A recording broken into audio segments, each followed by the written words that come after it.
Xefe Estadu Ramos Horta Halao Abertura Sesaun Solene anu Judisial Timor Leste iha Tribunal Dili. Iha bibangne Prezidente Republika Ramos Horta ba jornalista iha Tribunal Dili sestani hateten.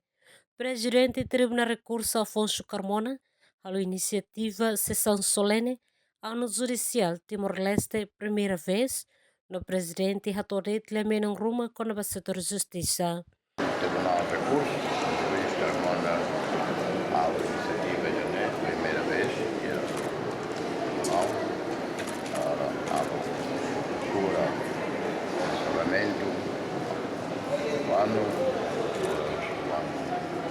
jurídico, judicial, ao país e a menos uma importância justiça, ou até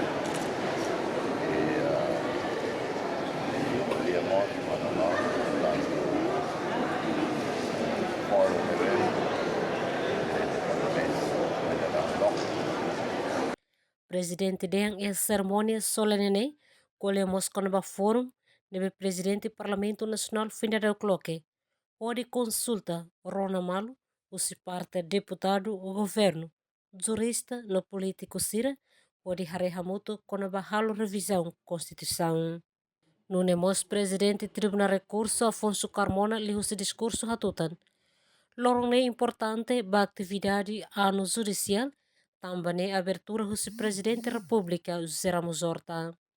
Instituição democrática outro também presidente da hoje presidente sempre garantia sempre bloco ano judicial para fora licença da ida a serviço voluntário para pública ano judicial e tanto pública seja da hal durante da público também para hoje público os Ramos jornalistas os Ramos da batida tinha se público kita também início sempre é o tribunal da fura tribunal é uma tentativa de hoje desse errado e desse igual tinha como logo estou sentindo para sermos converter e sempre será sempre comunidade para fazer. Ni hatutan selaia ano judicial tinan lao lahasor malu.